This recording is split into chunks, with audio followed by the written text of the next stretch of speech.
They told me the past stays buried. They lied. It never dies. It just waits. Waits for the perfect moment to claw its way back, dragging everything you ever loved into the grave with it. For me, that moment was a Tuesday, 3:17 a.m. The sound wasn't a gunshot, not at first. It was the shattering of tempered glass, followed by a scream I'd taught myself to forget. A sound that ripped through the fragile peace I'd built, piece by agonizing piece. My daughter's room. Not a dream. Not a nightmare. Real. My name is Elias Thorne. I was a ghost, a shadow.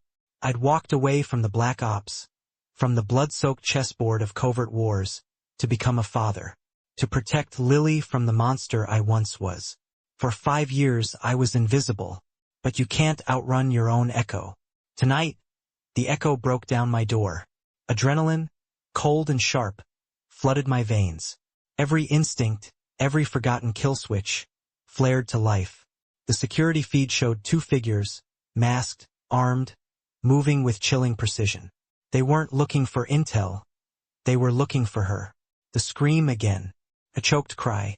My heart, a steel fist, hammered against my ribs. This wasn't about redemption. This wasn't about justice. This was about survival. About getting to her before the ghosts took what little I had left. The world outside could burn. I was going to war.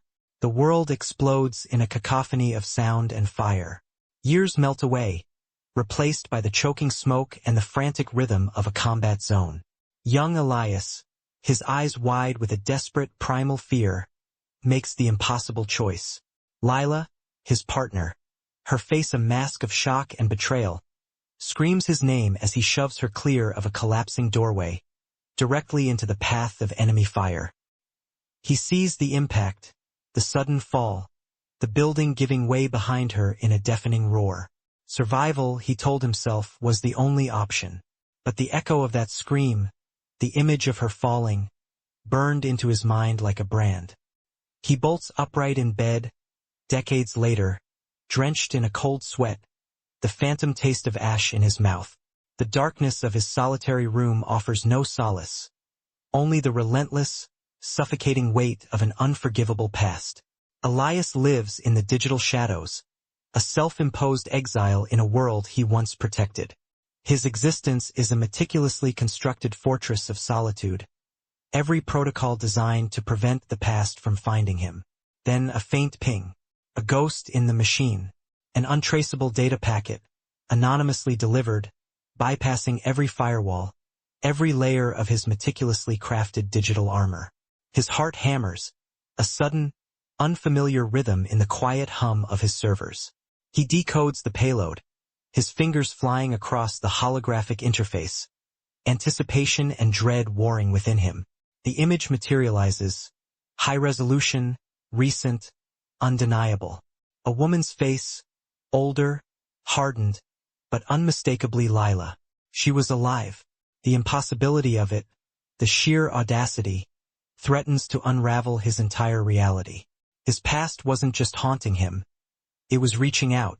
Sleepless nights bled into days as Elias plunged into a maelstrom of data. The image wasn't just a photograph. It was a riddle. He dissected every pixel, every byte of the metadata.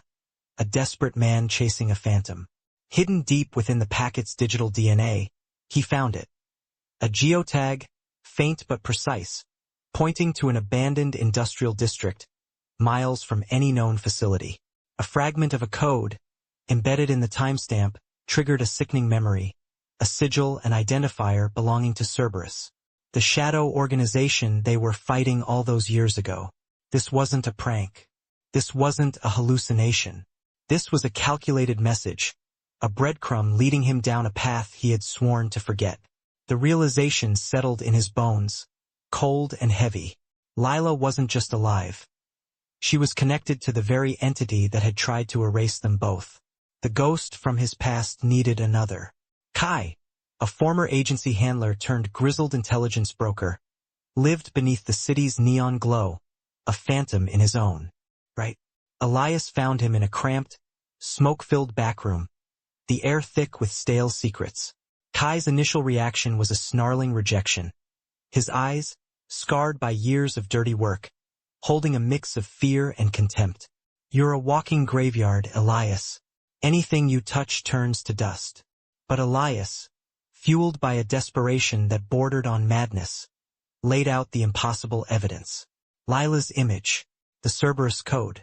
Slowly, reluctantly, Kai's resolve cracked. His voice, a low rasp, revealed a chilling detail. Project Chimera. He didn't know if Lila was alive, but he knew Cerberus didn't just kill their captures. They repurposed them. The game, Kai warned, was far deadlier than Elias remembered. Kai provided a coordinates, a ghost from Cerberus's past. An old black site archive, buried beneath layers of forgotten urban decay. Elias moved like a shadow, a whisper of engineered fabric and suppressed breath. His gear, a bespoke symphony of specialized tools, hummed with suppressed power. He bypassed biometric scanners with cloned retinal patterns, slipped through laser grids with impossible agility, and ghosted past pressure plates designed for heavier men. This wasn't a brute force assault. It was a surgical intrusion, a dance with death orchestrated by years of training and a burning need for answers. Every movement was precise, every breath controlled, his mind already mapping the escape route. The silence of the abandoned facility amplified the frantic beating of his own heart, each thump a drum roll leading him deeper into the belly of the beast. Inside the archive, the air was cold, stale, and heavy with the weight of unspeakable truths. Servers hummed a low, ominous tune as Elias navigated Cerberus's meticulously catalogued horrors. He found it, Project Chimera. Heavily redacted files scrolled across his holographic display, detailing a program designed to break captured operatives, to strip them of their identity and rebuild them into ruthless assets. His gut twisted. Then, a code name, flashing crimson on the screen, confirmed his darkest fears. Spectre. Lila's call sign. The accompanying data described a battery of horrific psychological conditioning, brutal physical augmentation, and memory erasure protocols. They hadn't just captured her. They had tortured her, twisted her into something unrecognizable. The apology he owed her felt hollow, insignificant, against the monstrous reality of what Cerberus had done, and what she had become. He downloaded the final pieces of intel, the full extent of Lila's suffering, the location of Cerberus's current operational hub. Victory tasted like ash. Just as the transfer completed, a piercing klaxon ripped through the oppressive silence, bathing the archive in an angry, pulsing red light. He froze. This wasn't a discovery. It was a detonation. They had been watching, monitoring the archive, waiting for someone to bite. He had walked straight into a meticulously laid trap, his desperate quest for redemption twisting into a deadly snare. Footsteps pounded, growing louder, echoing through the metallic corridors. Heavily armed Cerberus operatives, silent and deadly, were already converging on his position. Elias pulled a concealed blade, his face hardening into a mask of grim resolve. The hunter had become the hunted. Escape was no longer an option. Survival was the only prayer. The archive transformed into a war zone. Elias, a blur of controlled violence, engaged the Cerberus operatives in a brutal symphony of close-quarters combat. He was a force of nature, using his environment as a weapon. Dislodged server panels became shields, loose cables became garrotes, shattered glass became projectiles. He moved with a dancer's agility, twisting, striking, disarming, his movements economical and deadly. But they were too many, too relentless. A glancing blow from a rifle but fractured his ribs. A stray bullet grazed his arm, drawing a hot line of blood. Each impact, each grunt of effort, underscored the toll this desperate fight was taking. His physical resilience was diminishing, but his resolve, fueled by the horrifying truth of Lila's fate, burned brighter than ever. He wasn't just fighting to escape. He was fighting for the chance to make amends, even if it cost him everything. The city roared beneath me, a cold, indifferent monster. Cornered, the metallic tang of fear and adrenaline choked my throat, but the ghost of Lila pushed me forward. Bullets chewed at the concrete where I stood, a desperate dance with death echoing in the night. There was only one way out. A chasm, a gaping maw between the buildings that seemed to stretch into forever. With a guttural cry, a primal scream of defiance against the odds, I launched myself into the void. The wind ripped at my clothes, the fall a sickening plummet, until my fingers scraped, then locked onto the opposite ledge. Every muscle screamed, tearing, burning. As I hauled myself up, escaping the storm of lead to vanish into the labyrinthine alleys below, a shadow swallowed by the urban sprawl. Lila, I was coming. Wounded, bleeding. I found temporary solace in the forgotten crawlspace of a derelict building. The city's ceaseless hum a distant throb. My hands, stained with grime and blood, worked with practiced urgency, patching the bullet graze that burned like a brand. Focus. The extracted data pulsed on the stolen device, a beacon in the digital night.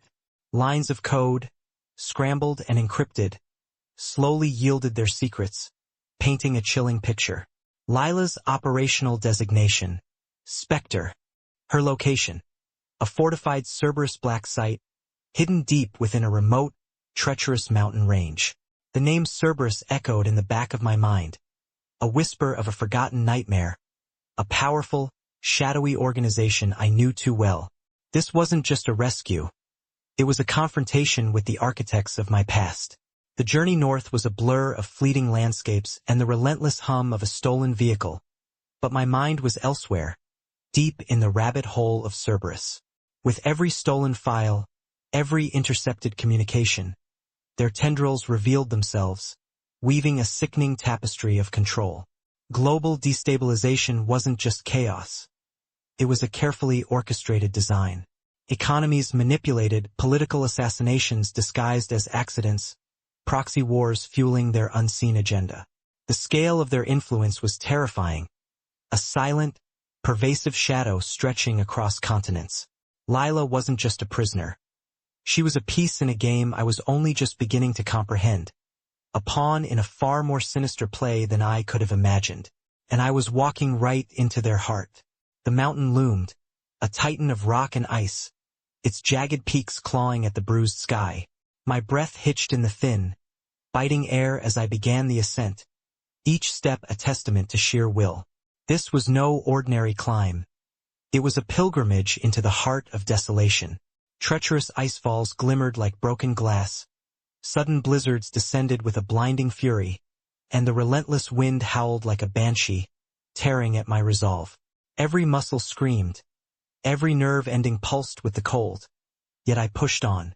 This inhospitable fortress was a physical manifestation of the monumental challenge ahead. A stark, isolated reminder that redemption would not come easy. My past sins felt heavier with every meter gained, pushing me towards a future I couldn't yet see. The outer perimeter materialized, a phantom fortress of invisible walls and silent sentinels. Advanced defenses, camouflaged meticulously into the raw mountain rock, hummed with unseen energy. Laser grids, pulsing with silent death, crisscrossed the narrow passes.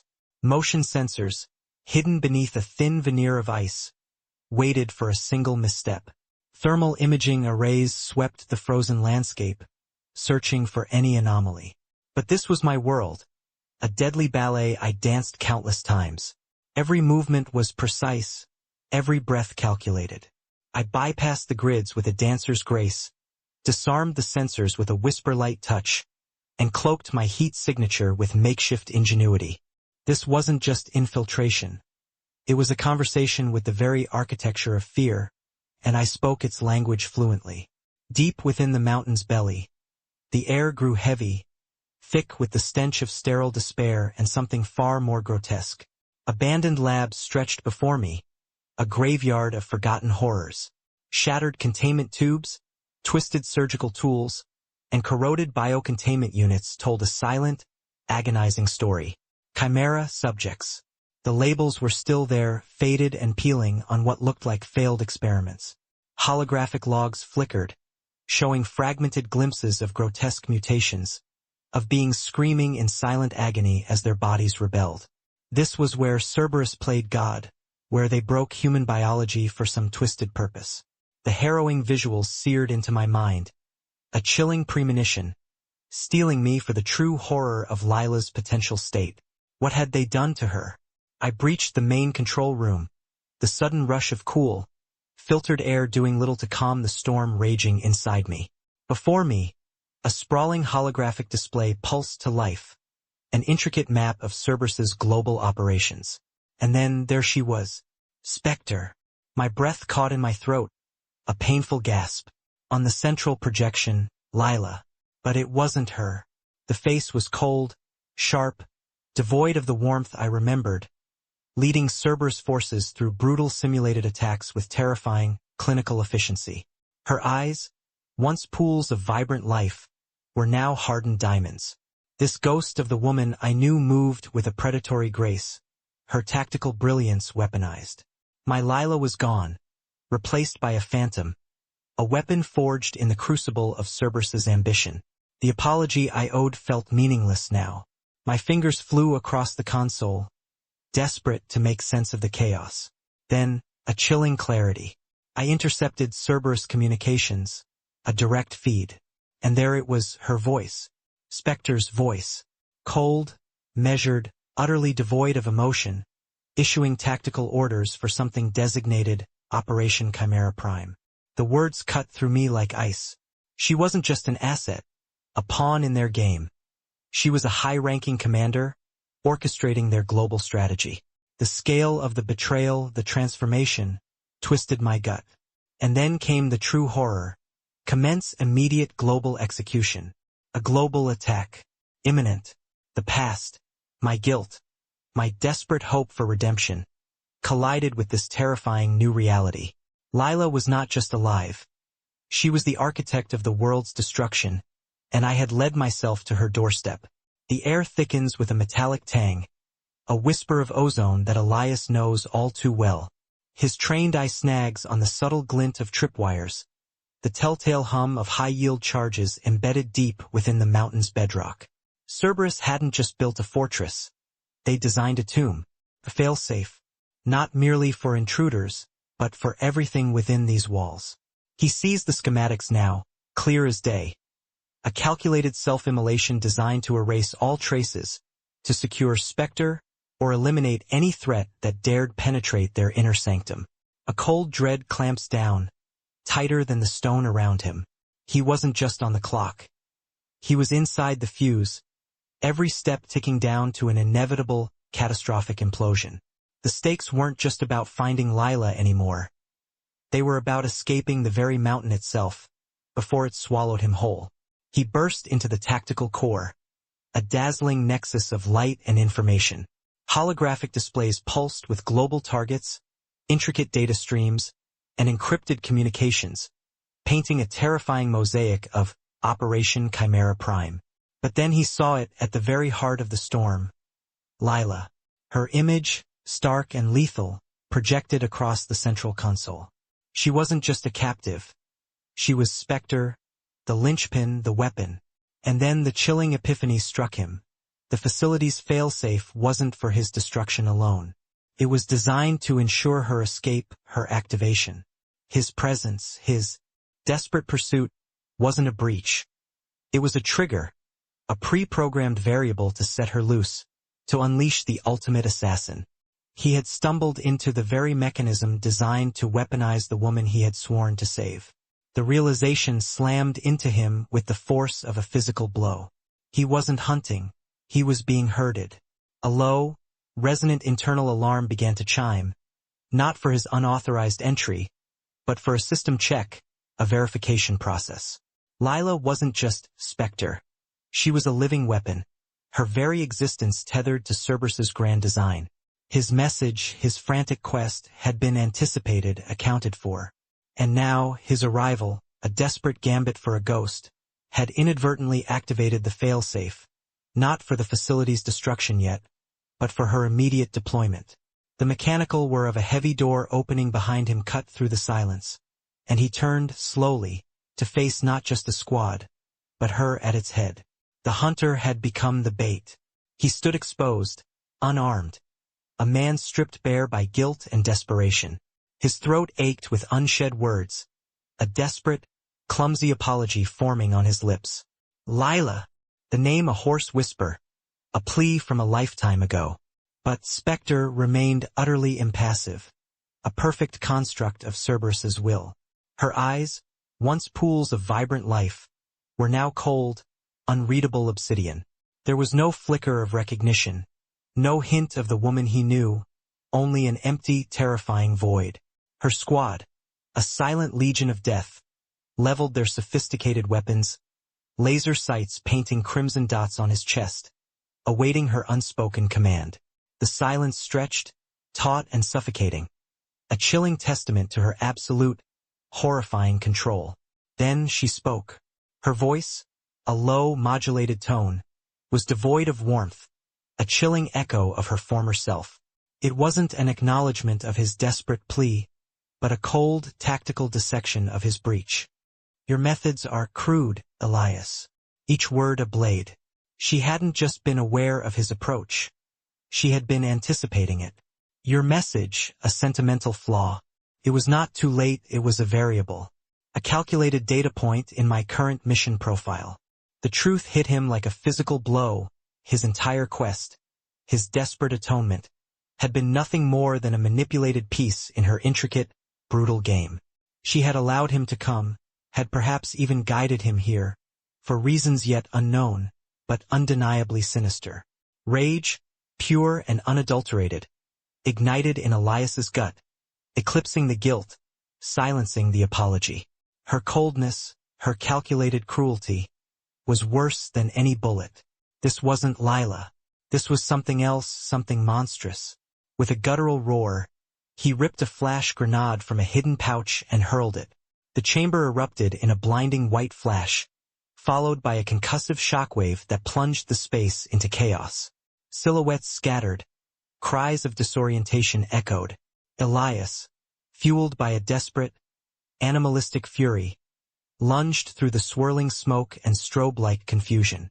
He engaged the squad, a brutal, desperate dance of fists and elbows, every move an attempt to clear a path, to reach her, to shatter the facade and find the woman buried beneath Spectre. He tore through her operatives, a whirlwind of desperation, but each victory came at a cost. Bruised and bleeding, his breath ragged, he finally reached Lila.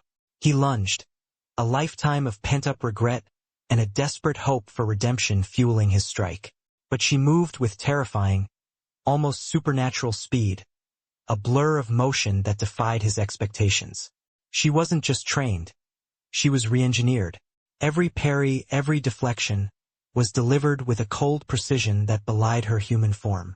His blows, once effective, now felt clumsy, impotent. This wasn't the Lila he knew, the partner who fought by his side. This was Cerberus's masterpiece, an unbreakable assassin, a ghost given lethal flesh, effortlessly superior. Lila, Spectre, delivered a critical blow, a precise strike to his solar plexus that buckled his knees, as he gasped for air, collapsing momentarily. A fleeting, almost imperceptible flicker crossed her eyes. A micro-expression, a ghost of recognition, a distant memory fighting to surface through layers of conditioning. It was gone as quickly as it came, suppressed by a terrifying, automatic efficiency. But Elias saw it. That split second of hesitation, that momentary crack in her impregnable facade. He seized it, a desperate surge of adrenaline propelling him. Twisting away from her grasp, his hand shot out, snatching a glowing data drive from a nearby console, a desperate lifeline in the face of insurmountable odds. The apology was irrelevant, but this might be his last chance. The roar of the detonation became Elias's relentless pursuer, a primal force tearing the mountain apart. With the data drive clutched tight, a lifeline in a dead hand, he plunged deeper into the fortress's dying heart. Lila's elite squad, specters of his past trauma, were mere meters behind, their footsteps echoing the frantic drumbeat of his own accelerated pulse. Every crumbling archway, every sparking conduit, became a gauntlet he had to outwit, outrun. Dust and debris rained down, a choking shroud. He saw the grim determination in their eyes, the precision of their movements, knowing they wouldn't hesitate. This wasn't just an escape. It was a desperate race against the clock and the ghosts he couldn't outpace, fighting for a redemption he wasn't sure he deserved. The mountain groaned, a living entity being torn asunder, each tremor threatening to swallow Elias whole. He navigated a collapsing labyrinth of steel and stone, a desperate dance with gravity. Floors buckled, ceilings imploded, and chasms opened without warning, each a hungry maw intent on consuming him. Cerberus operatives, relentless in their pursuit, navigated the chaos with terrifying agility, their laser sights painting fleeting targets on his back. He moved on instinct, dodging falling girders, leaping over freshly opened abysses, the screams of twisting metal and rending rock a deafening symphony of destruction. Every breath was a struggle against the dust, every step a gamble against the inevitable, the mountain itself a formidable enemy determined to bury him before he could reach the light. He stumbled out onto the raw, exposed face of the mountain, severely injured, his body screaming in protest. Below, nothing but a dizzying drop into a chasm. There was no escape, no alternative. This was it, the final, brutal choice. With a grimace that held the weight of 1,000 regrets, he activated the detonator. The mountain shuddered, groaning its final protest. Cerberus, its dark designs, and the twisted echo of Lila he had pursued, would be buried forever beneath tons of rock and snow. He glanced at the data drive, a flicker of what if, then steeling his gaze against the inevitable. With the fortress's death throes beginning, Elias took a single, deliberate step and plunged into the icy maw of the crevasse below, a freefall into oblivion. Consciousness returned in painful, disorienting waves. Elias woke in a tomb of ice and rock, a hidden cavern where the mountain's death had ironically granted him a fragile sliver of life. Snow-choked air burned his lungs, and every movement sent searing pain through his fractured body. He was buried alive, a prisoner of his own destructive act. Debris surrounded him, jagged shards of the world he'd just destroyed. He pushed, clawed, and grunted, fighting his way through the frozen earth and fallen stone. This wasn't merely survival. It was a visceral, painful rebirth. From the wreckage, a new purpose began to solidify, forged in the crushing silence and the chilling cold, a desperate will to endure. Weeks crawled by in a blur of pain and recovery, spent in a remote, forgotten cabin. The outside world, oblivious to the true nature of the cataclysm, buzzed with theories. News reports flashed across a static-lace screen. Unprecedented geological event destroys remote mountain range. Experts speculated, politicians postured, but Elias knew the truth. He watched the satellite images of the scarred landscape, the shattered peak, his own personal apocalypse laid bare for the world to see as a mere anomaly. He had prevented a global catastrophe, a silent guardian in the shadows. The cost was unimaginable. His body broken, his soul splintered, and the ghost of Lila still haunting his every waking moment. Yet, a grim satisfaction settled deep within him. With trembling hands, Elias finally activated the salvage data drive. He expected Cerberus intel, schematics of their next atrocity, a roadmap for the future. Instead, the screen flickered to life, revealing a face he knew and didn't know. Lila. Her image, slightly distorted but undeniably her, stared back, her eyes holding a fierce, unbroken spirit he hadn't seen in years.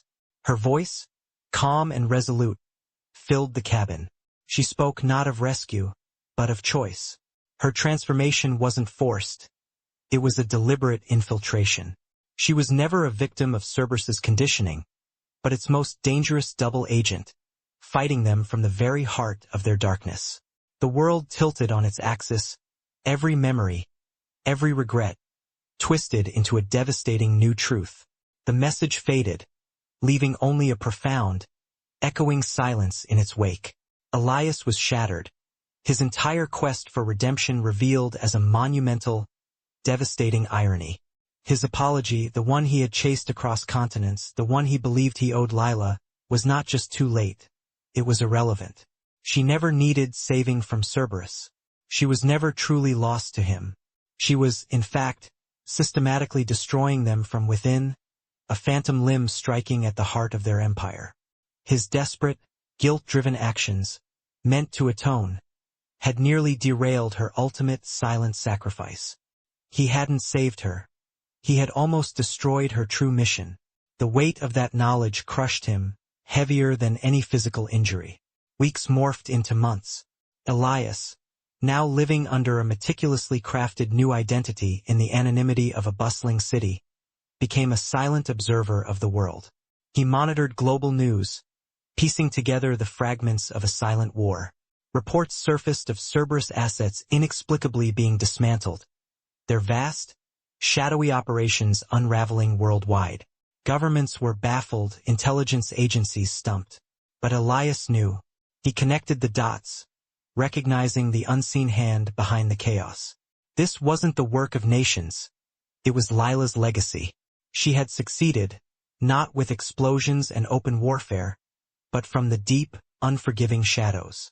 His guilt lingered, but now, mixed with it, was a fierce, protective pride for the woman he had underestimated, the hero the world would never know. Years had twisted Elias into a man of shadows and regrets, his reflection a map of old scars. Then, across a bustling plaza in a city he'd never intended to visit, a breath hitched in his throat. There she was, not the Lila of fire and dust, but Spectre, a ghost made flesh, impeccably tailored, an aura of lethal grace. She moved with purpose, a silent observer in the maelstrom of humanity, her eyes scanning, dissecting, seeing things others couldn't. A conductor orchestrating an invisible symphony of chaos or order. He knew with a gut-wrenching certainty, she was still operating, a weapon honed by his betrayal, sharper, colder, utterly untamed. She was a silent architect of unseen change, a dangerous, solitary force. And in that fleeting glimpse, he knew she was forever beyond his reach, a brutal confirmation of the chasm he had forged between them. The fleeting glimpse was a mandate, a chilling revelation that shattered the fragile peace he'd clung to. Lila was alive, a ghost haunting the global stage, and Elias knew that his own war was far from over. He chose to dedicate his remaining life to the periphery, a silent sentinel against the creeping tendrils of Cerberus's remnants, and the new, nameless shadows that festered in the world's hidden corners. Every satellite feed, every encrypted communication, every hushed rumor became a clue in an unending search. He became an anonymous guardian, forever connected to her spectral presence, a constant echo in the dark corners of his mind. He hunted for signs of her continuing mission, her ghost a compass in his bleak existence. But peace? That was a luxury he had long forfeited. His penance was eternal, a quiet, relentless obsession. Years folded into decades, each passing moment a stone added to the cairn of his guilt. Elias, now a skeletal caricature of the man he once was, his face a landscape of regret, sat amidst the cold blue glow of surveillance feeds. The apology he had yearned to deliver, the words he had rehearsed 1,000 times, were not just too late. They were meaningless. His decision, that brutal tactical calculus years ago, had carved an unforgivable scar, not only on his soul but on the world itself. He had sacrificed the love of his life, and in doing so had unwittingly forged a weapon, a ghost protector. Lila, the monster he helped create, now moved through the shadows, a silent guardian of the very world he once threatened. His eternal vigil was the unforgivable price, a solitary penance for a love irrevocably lost, an endless watching for the echo of a woman forever changed by his actions, forever beyond salvation, forever beyond his reach. The warehouse groaned, metal twisting, glass raining down like lethal confetti as the final explosion tore through its foundations. Lily, wide-eyed and shaking, clung to me, the acrid smoke stinging her eyes. The architect lay broken amidst the rubble, his final breath a silent judgment, or perhaps a twisted peace. I hadn't killed him. The building had. And in that chaotic moment of collapse I understood. Vengeance wouldn't bring back the quiet life, nor would it erase the shadows in Lily's eyes. We crawled out into the biting night, scarred but breathing. The siren wail grew closer, but we melted into the darkness, just as I had taught her. This wasn't an ending. It was a new beginning, forged in fire and loss. The world still moved on, indifferent to our pain, but we had each other. And for the first time in what felt like an eternity, the weight of the past felt a little lighter. Not gone, never truly gone, but manageable.